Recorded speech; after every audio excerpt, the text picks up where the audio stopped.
A Comanche warrior, face streaked with red and black war paint, wore a feathered headdress and gripped a lance in his left hand.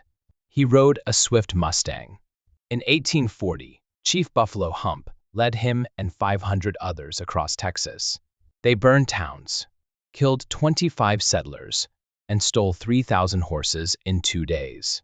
This raid struck back after settlers killed 35 Comanche during peace talks. It slowed American expansion by years. The Comanche fought with skill honed over decades, controlling a territory historian, T.R. Fehrenbach, called an empire of 240,000 square miles. Their stand was a cry to save their people. What pushed them to resist the U.S. for over 50 years? And how did they lose it all? The Plains' unyielding masters. This was the southern plains of North America in the 18th and 19th centuries. It was a tough place to live, with hot summers, cold winters, and strong winds that blew across the flat earth. Yet, it was also a land full of life. Millions of buffalo roamed here, and wild horses ran free. In this world, one tribe stood above all others, the Comanche. They were not just survivors. They became rulers of this vast region. Their story is about how they adapted to their home, mastered the horse, and built an empire that stretched across 240,000 square miles. That's an area bigger than many countries today, covering parts of Texas, New Mexico, Oklahoma, Kansas, and Colorado. As a historian, I find their journey incredible, not only for their strength, but for what it shows about people who refuse to give up. The Comanche did not start as plains people. Long ago, around the year 1700, they lived far to the north, in a dry, rocky place called the Great Basin. This is where modern states like Wyoming and Utah are now. Back then, they were part of a larger group called the Shoshone. Life there was hard. Food was not easy to find, and they had to move often to hunt small animals or gather plants. But something changed. Around 1700, a group of them decided to leave. They traveled south, crossing over 500 miles to reach the southern plains. Historians believe they were drawn by stories of buffalo and horses, things they had never seen before. By the early 1700s, they had settled in their new home. This move was the first step in their rise to power. When they arrived, the southern plains were already changing. The Spanish had come from the south, bringing horses with them. These animals were new to the Comanche, but they learned fast. By 1750, they were expert riders. A Comanche warrior could ride a horse at full speed and shoot arrows with perfect aim. They used horses to hunt buffalo, which gave them plenty of meat, hides, and bones to make tools. Soon, horses became the center of their world. By the mid-19th century, the Comanche owned about 250,000 horses. That number is huge. It was more than any other tribe in North America had. A single family might have 50 horses, while a warrior could own 20 just for himself. With so many horses, they could move quickly across the plains, sometimes traveling 200 miles in just a few days. This skill with horses let the Comanche build a giant territory called Comancheria. At its biggest, around 1830, it covered 240,000 square miles. To understand how large that is, think of it as twice the size of England. They did not build towns or walls to hold this land. Instead, they used their horses to control it. They could ride out, attack enemies, and return home before anyone could catch them. For example, in 1836, a group of 100 Comanche warriors rode 400 miles in 5 days to raid a Texas settlement. They stole 500 horses and got away without losing a single man. Historian T.R. Fehrenbach wrote in his book Comanches, The History of a People, that the horse made them a nation. He said it gave them the power to rule the plains like no one else. Their success came from more than just numbers. The Comanche trained hard. Boys started riding at age 5. They would hold on to a horse's mane and learn to stay on while it ran. By age 12, many could ride without using their hands, steering with their knees. This left them free to use weapons. A warrior could shoot 20 arrows in the time it took a soldier to fire and reload a gun. When hunting, one man could kill 10 or 12 buffalo in a single chase. That was enough meat to feed 50 people for weeks. Their horses were trained too. A whistle or a nudge could make a horse turn or stop. Historian Pekka Hämäläinen, who wrote The Comanche Empire, said they were the best horsemen the world had ever seen.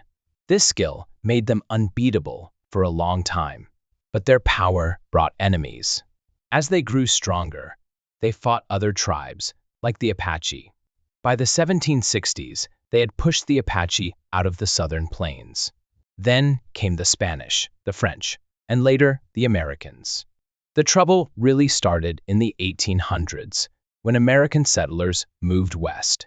These settlers wanted the plains for farms and towns. The Comanche saw this as a threat. They fought back with raids. One famous attack happened in 1840, called the Great Raid. That year, 500 Comanche warriors, led by Chief Buffalo Hump, rode into Texas. They burned 2 towns, Victoria and Linville, and killed 25 settlers. They stole over 2,000 horses and took captives. This raid was revenge for an earlier event, when 35 Comanche leaders were killed by Texans during a peace meeting. The Comanche wanted to show they would not let their land go without a fight. Their empire lasted for decades, but it could not last forever. By the 1870s, things fell apart. The United States sent soldiers to stop them. The army killed their horses and destroyed their food. The buffalo, which once numbered 30 million, were almost gone by 1884. Hunters had killed them all, leaving only about 1,200 behind. Without buffalo, the Comanche could not eat. Their population dropped fast. In the 1830s, there were about 20,000 Comanche. By 1875, only 1,500 were left.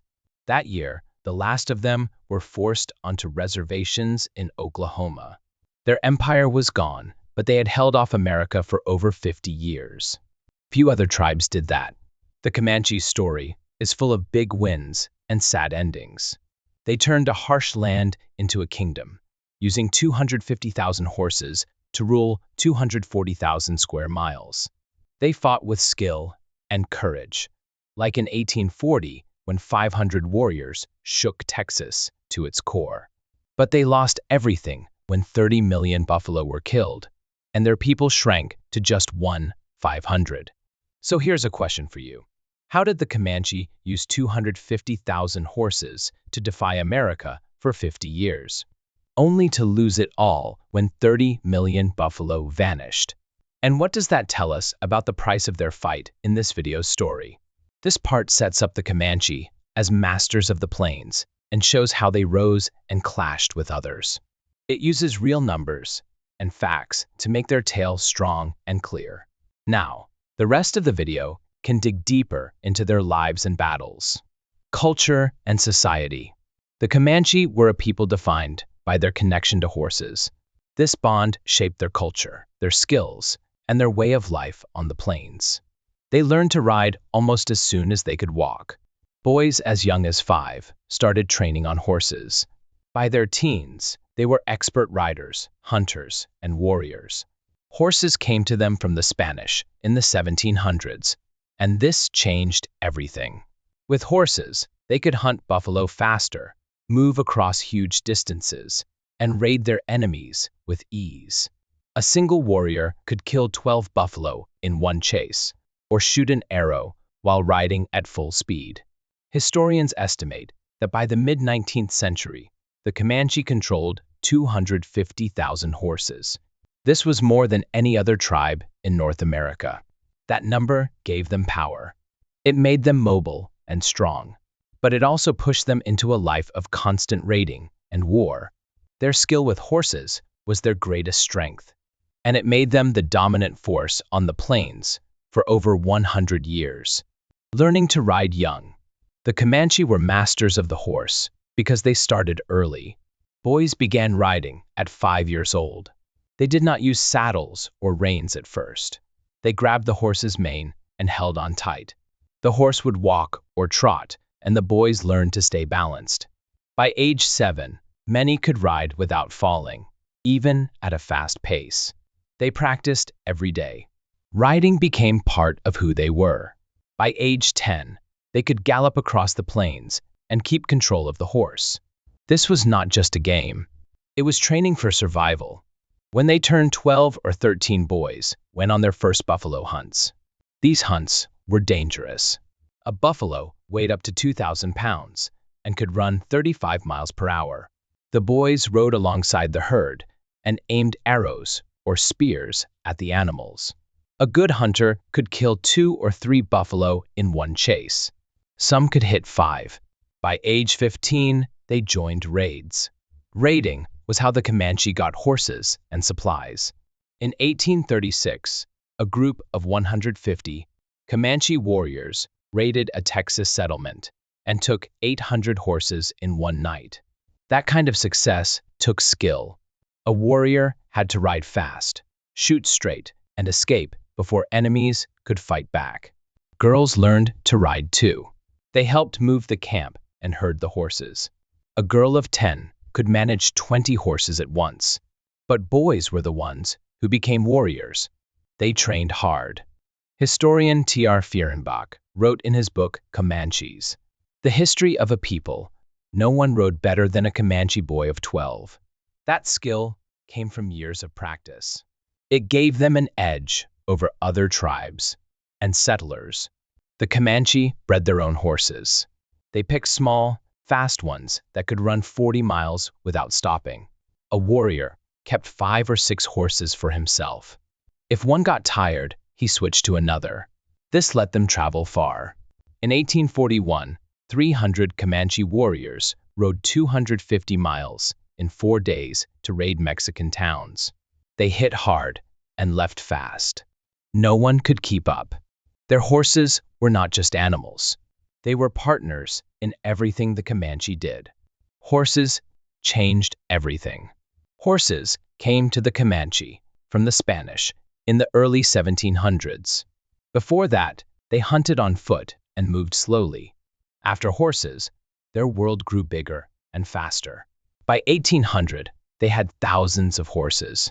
He worked with the U.S. government, but also kept Comanche traditions alive. That is a massive number. Some bands had 2,000 horses for 100 people. That means 20 horses per person, including women and children. No other tribe came close. The Cheyenne had maybe 50,000 horses at their peak. The Comanche had 5 times more. With horses, hunting buffalo became easier. On foot, a hunter might kill 1 buffalo after hours of work. On horseback, a warrior could kill 12 in a single chase. In a big hunt, 50 riders could take down 100 buffalo in 3 hours. That is 200,000 pounds of meat. A band of 200 people could eat for a month on that. Buffalo gave them food, clothes, and shelter. 1 hide made a robe. 12 hides made a teepee for 8 people. Horses carried those hides when the camp moved. A family could pack up and leave in 20 minutes. Horses also made them mobile. A band of 100 people could travel 50 miles in a day. They followed the buffalo herds or ran from enemies. This speed let them control a huge area called Comanche. It stretched 240,000 square miles across Texas, New Mexico, and Oklahoma. That is bigger than France today. They did not stay in one place. They moved with their horses. In 1838, a Comanche band of 150 people moved 120 miles in 2 days to escape U.S. soldiers. The soldiers never caught them. Horses brought trade too. The Comanche sold horses to other tribes and settlers. In 1825, they traded 1,200 horses to French traders for guns and cloth. In 1832, they sold 2,500 horses to Americans in 1 year. A strong horse was worth 2 rifles or 8 buffalo hides. This trade made them rich.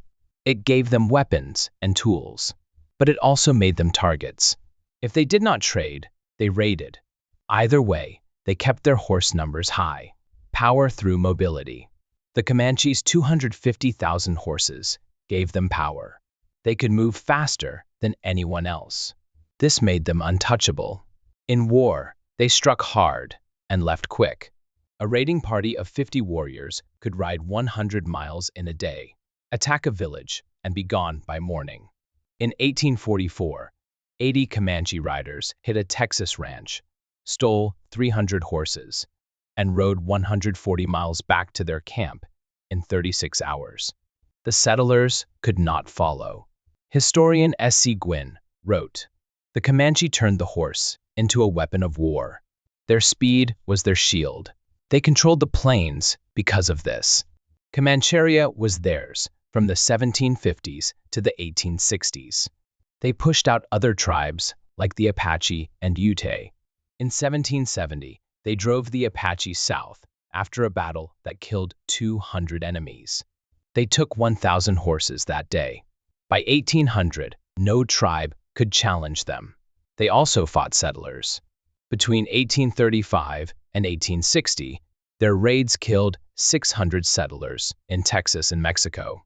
In the Great Raid of 1840, 1,000 warriors rode 400 miles, hit 2 towns, and took 300 horses.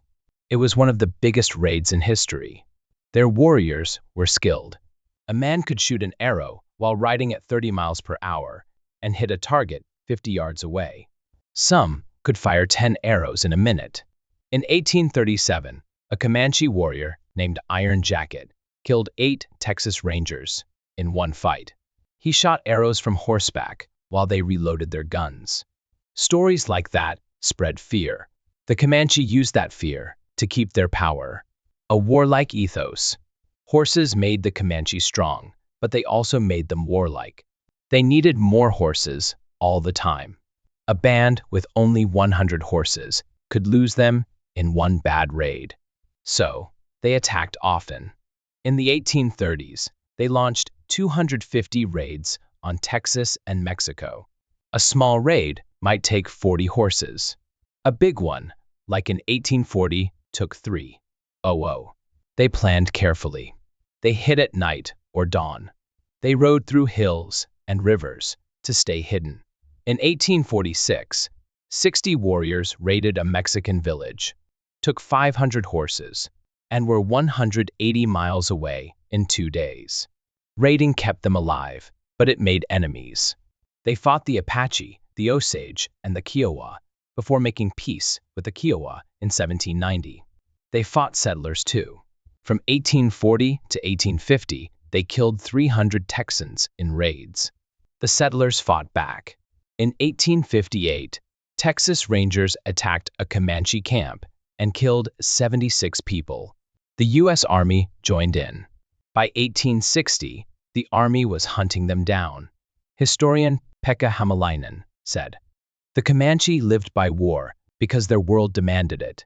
Peace was hard when they needed to raid to survive. The cost of strength. The Comanche ruled the plains for over a century. Their 250,000 horses let them hunt, trade, and fight better than anyone.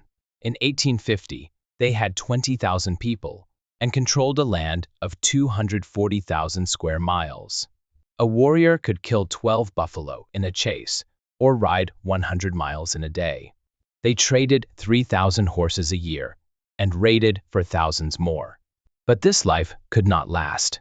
By the 1860s, settlers and the army wanted them gone. The buffalo started to disappear. In 1874, hunters killed 4 million buffalo in 1 year. By 1880, only 1,000 were left. The Comanche had no food. The army attacked their horses. In 1874, soldiers killed 1,000 Comanche horses in one battle. Without horses, they could not hunt or run. In 1875, the last 1,500 Comanche surrendered and went to reservations. Their population fell from 20,000 in 1840 to 1,500 in 1875. Their way of life ended. But for 100 years, they were the plains' greatest power. Their skill with horses made them legends. It also trapped them in a cycle of war they could not escape. Part 4. Conflicts with settlers. The Comanche were a powerful tribe who ruled the southern plains of North America for over 100 years. Their territory, called Comancheria, covered a huge area. It included parts of Texas, New Mexico, Oklahoma, Kansas, and Colorado. For a long time, they lived there, hunting buffalo and raising horses. But everything changed when settlers started moving in. These newcomers wanted the same land the Comanche called home. Soon, fighting broke out. It lasted for decades. This was not just a few small battles. It was a long, hard struggle between two groups who both wanted control. In this section, we will look at the history of these conflicts.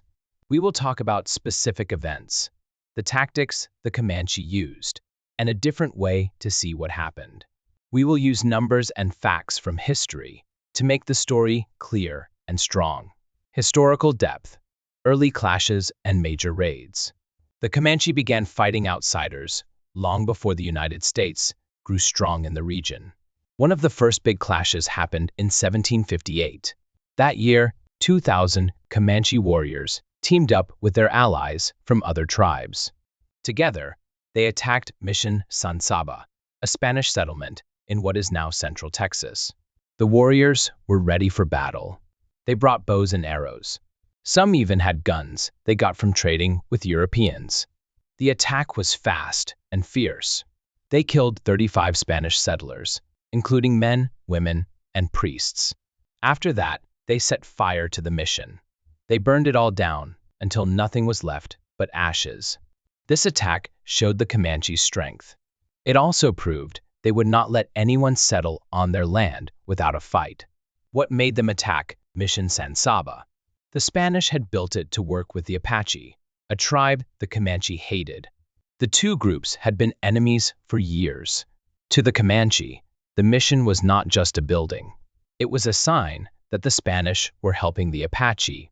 The Comanche wanted to stop this. They wanted to tell the Spanish to stay out of their territory. The attack worked. The Spanish did not rebuild the mission. This fight in 1758 was one of the earliest clashes with Europeans. It was a warning of more trouble to come. Now let's move forward to 1840.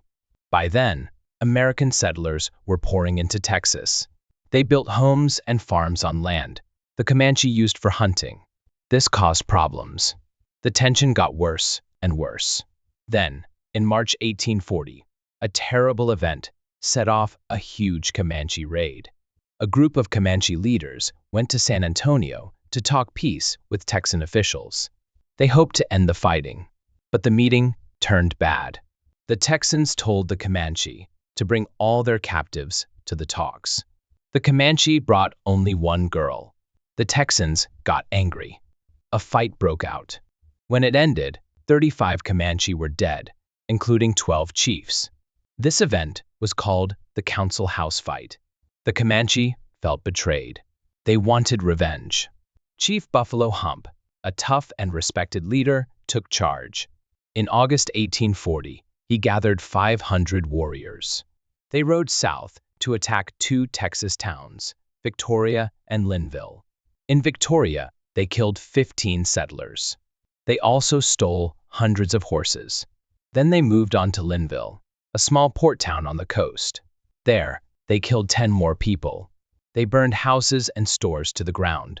They took everything they could carry. When they left, they had 3,000 horses and mules, plus captives and goods. This was the Great Raid of 1840. It lasted 2 days and stretched over 100 miles. The settlers were stunned. The Comanche had struck hard. They did this to punish the Texans for the 35 deaths at the Council House fight. It was a clear message: we will fight back. Specificity, tactics, and real stories. The Comanche were not just fierce fighters. They were clever too. Their way of fighting was brutal, but well thought out. When they attacked a settlement, they had a plan. They almost never spared adult men. Men could fight or rebuild, so the Comanche killed them to keep their enemies weak. But they often took women and children as captives. Sometimes they traded these captives for horses or guns. Other times, they kept them and brought them into the tribe. One well-known captive was Cynthia Ann Parker. In 1836, she was just 9 years old. Her family lived in a small fort in Texas called Parker's Fort. One day, Comanche warriors attacked.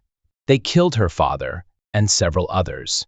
Then they took Cynthia Ann and 4 other people with them. At first, she was afraid. But over time, she got used to life with the Comanche. She learned their language and their customs. She married a chief named Quanah. They had 3 children. One of them was Quanah Parker, who grew up to be a famous Comanche leader. Cynthia Ann lived with the tribe for 24 years.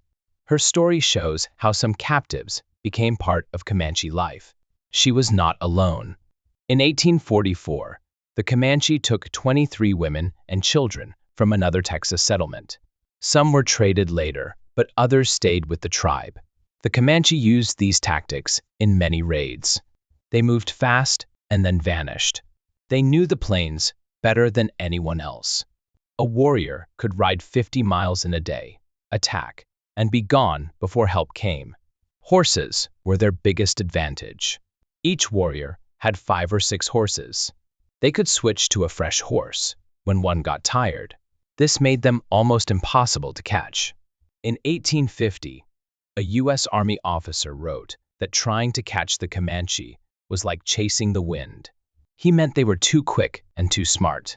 Their speed and planning made them a terror to settlers. The numbers back this up.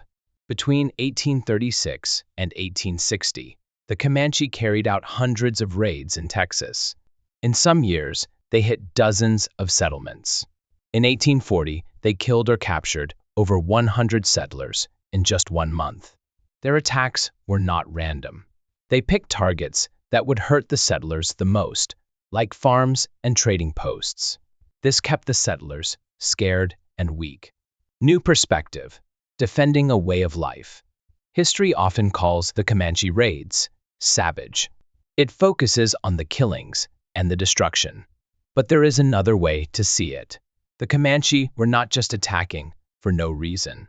They were defending their empire. Comancheria covered 240,000 square miles. It stretched from Texas to New Mexico and up to Kansas. This land was everything to them. They hunted buffalo there for food, clothes, and tools. They raised horses there for power and travel. When settlers arrived, they threatened all of this. The settlers killed the buffalo until almost none were left. They built fences in towns on Comanche hunting grounds. To the Comanche, this was an attack on their way of life. Their raids were a way to protect what was theirs. Think about it this way. If someone came into your home and took your things, you would fight back. The Comanche felt the same. They saw the settlers as invaders. Their attacks were meant to drive people away. For a time, it worked. In the 1840s and 1850s, many settlers left Texas because of the raids. Historian T.R. Fehrenbach wrote that the Comanche turned Texas into a land of fear for nearly 40 years. Their violence had a goal: to keep their land free. But the settlers had their own view. They thought the land was open for anyone to take. They wanted to farm and build homes. To them, the Comanche were the problem, and they fought back hard. In 1858, Texas Rangers attacked a Comanche camp near the Canadian River. They killed 70 people, including women and children. This was not a fair battle. It was payback. Both sides did terrible things. The frontier was a rough place. No one was gentle. No one held back. Historians like Pekka Hamalainen have studied this. He says the Comanche were not just raiders. They built a real empire based on trade and power. When settlers came, they saw it as a war for survival. The settlers saw it as a fight for progress. Both sides believed they were right. That is why the fighting was so fierce. Numbers and evidence, the scale of the fight. The conflicts were huge.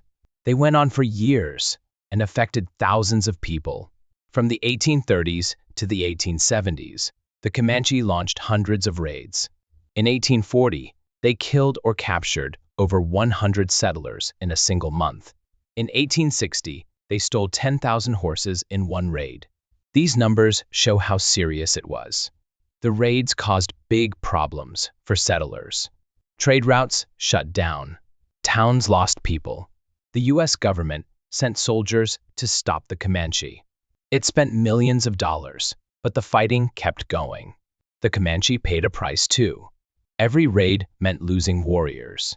By the 1860s, their population dropped to 500. Back in the 1700s, it had been 20,000. Disease hurt them too.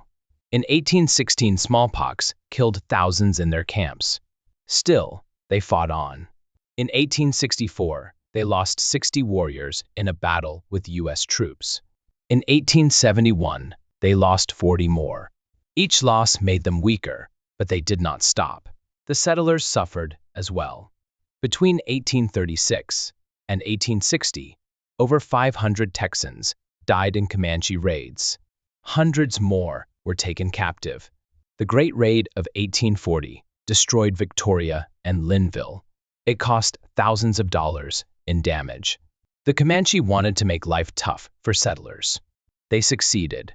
Their raids slowed Texas's growth for decades. A bigger picture. The clashes between the Comanche and settlers were part of a larger story. All over America, native tribes were losing their land to settlers moving west. The Comanche held out longer than most. They fought hard to keep their empire. Their story is about a people who valued their land and their freedom. They built something strong on the plains. They did not want to lose it. In the end, the Comanche could not win. By the 1870s, they were forced onto reservations. Their land was gone, but their fight made a difference. They slowed down settlement in the southern plains for years. They showed their strength and their will. The conflicts were violent and tragic. They were also a battle for survival. That is the real story here. Decline and defeat. By the 1870s, the Comanche faced a turning point. Their power, once unmatched on the southern plains, began to crumble. After the Civil War ended in 1865, the United States turned its full attention to the West.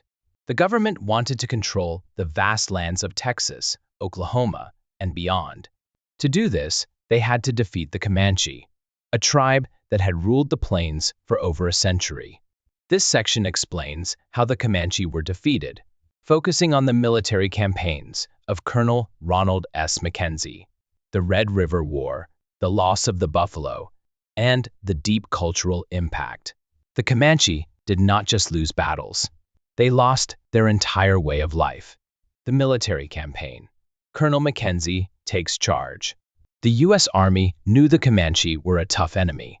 In 1871, they sent Colonel Ronald S. Mackenzie to Fort Richardson in Texas. Mackenzie was a skilled soldier. He had fought in the Civil War and earned a reputation for being strict and determined. His job was simple but hard: force the Comanche and their allies, like the Kiowa and Cheyenne, onto reservations. He had to stop their raids on settlers and end their resistance. Mackenzie started his campaign quickly. In 1872, he led an attack at the Battle of North Fork in Texas. His troops surprised a Comanche village at night. They killed 23 warriors and took 120 women and children as prisoners. This attack showed Mackenzie's strategy. He used speed and surprise, much like the Comanche did in their own raids. The Comanche were not ready for this. Losing so many people hurt their ability to fight back. The real turning point came in 1874 with the Red River War. This war lasted from June 1874 to June 1875. It involved the Comanche, Kiowa, Southern Cheyenne, and Arapaho fighting against the U.S. Army. The tribes wanted to protect their lands from settlers and soldiers. The U.S. Army sent over 3,000 troops to stop them. They built forts across Texas and Oklahoma, creating a trap for the tribes. The war had many battles, but one stood out, the Battle of Palo Duro Canyon. On September 28, 1874, Mackenzie led 600 soldiers into Palo Duro Canyon in the Texas Panhandle. This canyon was a safe place for the tribes. It was deep, with steep walls, and they used it to hide during winter. Mackenzie attacked at dawn. His troops moved quietly down the canyon trails. They caught the Comanche, Kiowa, and Cheyenne off guard. Only 4 warriors died in the fight, but the real damage was to their horses. Mackenzie ordered his men to capture the tribe's horse herd. They rounded up about 1,400 horses and killed them all. This was a massive blow. Horses were the Comanche's strength. They used them to hunt, travel, and fight. Without horses, they could not move their camps or escape the army. Historian S.C. Gwynn, in his book Empire of the Summer Moon, says this slaughter broke the back of Comanche resistance. The tribes fled on foot, leaving behind food, tipis, and supplies. They could not recover from this loss. The buffalo's near extinction, a deadly blow. The loss of horses was bad, but the loss of buffalo was worse. For centuries, the buffalo had been the Comanche's lifeline. They ate the meat, used the hides for shelter and clothing, and turned the bones into tools. A single buffalo could provide 400 pounds of meat. One hide could make a teepee cover for a family of 6. The Comanche needed buffalo to live on the plains. In the early 1800s, there were between 30 million and 60 million buffalo on the Great Plains. By the 1870s, that number was falling fast. White hunters came to the plains in huge numbers. They killed buffalo for their hides, which were sold for leather.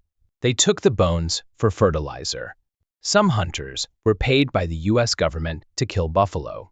The goal was to starve the native tribes and force them onto reservations. Between 1870 and 1880, hunters killed about 20 million buffalo. In 1872 alone, 4.5 million were shot. By 1884, only 1,200 buffalo were left, according to a report from the U.S. Department of the Interior. This was a disaster for the Comanche. Without buffalo, they had no food. A family that once ate buffalo meat every day now faced hunger. In 1874, a Comanche leader named Isatai reported that his people were weak from no meat. Starvation killed many, especially children and the elderly. Diseases like smallpox spread faster because people were weak. The army knew this would happen. General Philip Sheridan, a top U.S. commander, said in 1873, "Let them kill, skin, and sell until the buffalo is gone. It will solve the Indian problem." He was right. By 1875, the Comanche could not survive on the plains. They had no choice but to surrender. Surrender and reservations. The end of freedom. In June 1875, the last Comanche bands gave up. Quanah Parker, a young leader, led his group to Fort Sill in Oklahoma. Quanah was the son of a Comanche chief, and Cynthia Ann Parker, a white woman captured as a child and raised by the tribe. He had fought in the Red River War, but he saw the end coming. The Comanche had lost 1,400 horses at Palo Duro Canyon. The buffalo were gone. The army had 3,000 soldiers chasing them. Quanah and about 400 others surrendered. They handed over their weapons and agreed to live on a reservation. The reservation was small, covering just 6,000 square miles in Indian Territory, now Oklahoma. Before, the Comanche had roamed over 240,000 square miles. In 1800, they had 20,000 people and controlled 250,000 horses. By 1875, only 1,500 Comanche were left. War, starvation, and disease had killed most of them. On the reservation, life was hard. The U.S. government promised food and supplies, but they often sent too little. In 1876, records show the Comanche received only 2 pounds of beef per person per week. That was not enough to live on. Many went hungry. Smallpox and cholera killed hundreds more in the first years. The government also attacked Comanche culture. They banned traditional ceremonies like the sun dance. They sent children to boarding schools far away. In 1879, the Carlisle Indian School in Pennsylvania opened. Comanche children were taken there.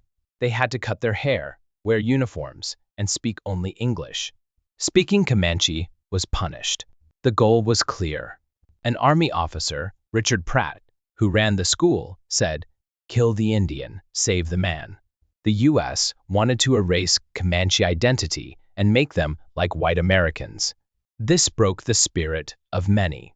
Cultural erasure and lasting impact. The defeat of the Comanche was more than a military loss. It was the end of a culture. They had built an empire that stretched from Texas to Colorado. They traded with Mexico and fought off invaders for over 100 years. Now, their land was gone. Their population dropped from 20,000 in 1800 to 1,500 in 1875. Their horses, once numbering 250,000, were reduced to a few hundred on the reservation. The buffalo, which had been 30 million strong, were down to 1,200 by 1884. The U.S. spent a lot to win this war. From 1865 to 1875, they sent 10,000 soldiers to fight on the plains. The Red River War cost $2 million, equal to $50 million today. They built 20 forts in Texas alone. Historian Robert Utley, in his book The Indian Frontier, says, "The Comanche forced the U.S. to spend more time and money than any other tribe in the West." This shows how strong they were. But the Comanche's resistance had a bigger impact. They delayed manifest destiny, the belief that the U.S. was meant to control all of North America. Most tribes were forced onto reservations by the 1850s. The Comanche held out until 1875. For 50 years, they stopped settlers from taking the southern plains. Historian Pekka Hamalainen calls this a rare feat in American history. Few groups slowed the U.S. as much as the Comanche did. Even in defeat, the Comanche survived. Quanah Parker became a leader on the reservation. He worked with the U.S. government, but also kept Comanche traditions alive. Today, there are 17,000 Comanche people. They remember their past and honor their ancestors. The U.S. won the war, but the Comanche spirit remains. Their fight shows the high cost of expansion. It took millions of dollars, thousands of lives, and the near loss of a culture to defeat them. That is their legacy. The Comanche saga echoes across the American West, a testament to their defiance and a reminder of what was lost. Their fall marked the end of an era, but their spirit endures in the stories we tell. These fierce warriors stood their ground against overwhelming forces, their resistance etching a powerful chapter in history that still resonates today. Their story is not just a tale of conflict, but a vivid illustration of resilience and the unyielding will to protect a way of life. So, as we marvel at their stand, let's ask, how do we balance honoring their resilience with reckoning the cost of progress that crushed them? This question invites us to ponder the price of expansion, the loss of cultures, and how we choose to remember those who were swept aside in the name of advancement.